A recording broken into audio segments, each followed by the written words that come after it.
नमस्कार, मैं डॉक्टर शिवानी शिवी आज पुनः एक रचना के साथ आप सबके बीच उपस्थित हूँ। ये रचना जिसका शीर्षक है विद्योत्तमा। विद्योत्तमा इतिहास के पन्नों में कैद महाकवि कालिदास की पत्नी किस प्रकार से जो है उनका विवाह एक महामूर्ख से करा दिया गया, उसमें एक नारी मन की पीड़ा, एक व्यथा आप सबके बीच रखती हूँ। सुनिएगा ये रचना आप सबके बीच। थी एक स्त्री नाम था विद्योत्तमा। थी एक स्त्री नाम था विद्योत्तमा, जैसा नाम वैसा गुण, ज्ञान के सार को समझती थी। हरा दिया था उसने बड़े बड़े विद्वानों को, खटकने लगी थी वो सबकी नज़रों में। और फिर एक दिन रच कर षड्यंत्र बांध दिया गया उसे कालिदास से। खुश थी वो पगली कि विवाह हुआ है उसका एक प्रकांड विद्वान से, एक ज्ञानी महापुरुष से। स्वप्नलोक में डूबती इतराती नववधू के श्रृंगार में विदा हो चली थी वो। क्या जानती थी कि वो कहाँ जाकर गिरेगी। नए सपने, नया सफ़र देखती घूंघट से इधर उधर।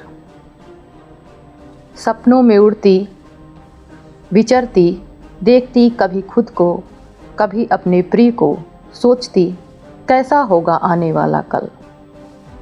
वो लम्हा, वो खूबसूरत पल, वो एहसास, वो विश्वास, अपने भविष्य के सुनहरे ख्वाब, प्यार, मनुहार, दुलार।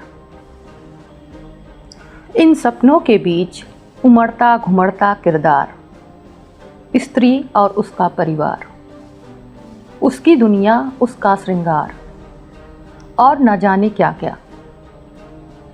हाँ, उसमें भी थी संवेदनाएं, नारी मन की कोमल भावनाएं। त्याग, समर्पण सब था उसमें, लेकिन स्वाभिमान भी था जिंदा। जानती न थी कि सब टूटना है। बैठी थी वो जाने किस सेज पे, मुखलित सी एक कली की तरह। शर्म से दोहरी हो रही थी। पर ये क्या, वो आई कहाँ थी, किसके पास, वो था क्या?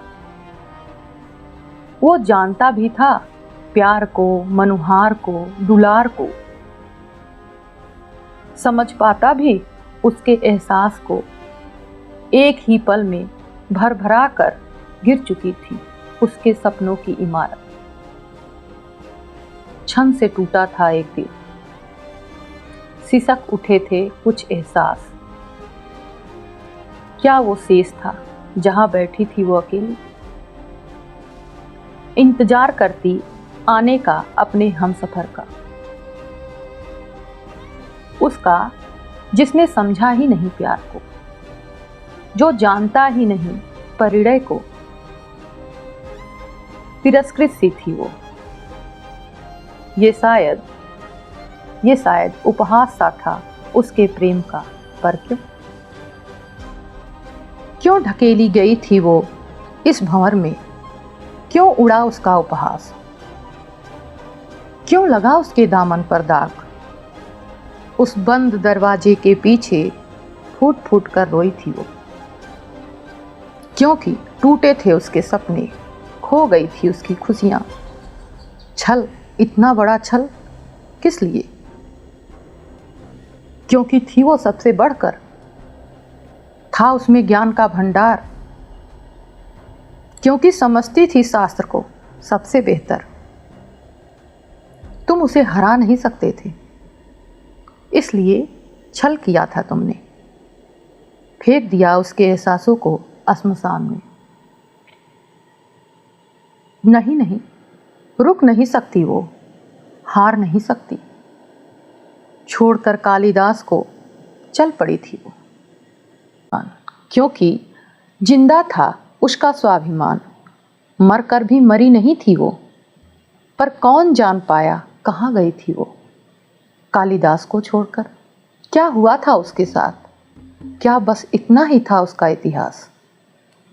बस इतना ही था उसका नाम? दुनिया ने बस इतना ही जाना, थी वो पत्नी मूर्ख कालिदास की।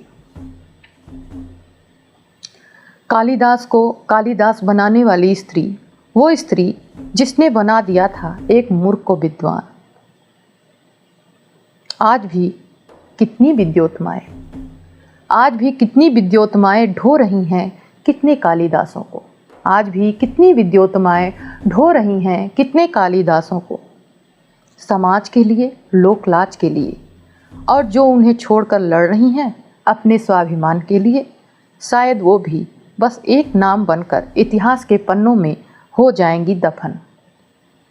नहीं याद करेगा समाज उनको, याद भी करेगा तो तिरस्कृत करके। उनकी पहचान, उनके अस्तित्व सब मलिन हो जाएंगे, क्योंकि हक नहीं है उसे विरोध करने का अपने लिए। और जो भी ऐसा करेगा वो तिरस्कृत है, उल्टा है, वेश्या है, यही नाम दिए जाएंगे उसे।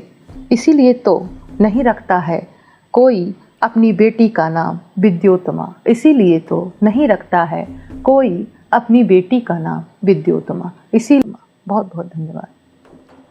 फिर किसी अन्य रचना के साथ आप सबके बीच आऊँगी। नमस्कार।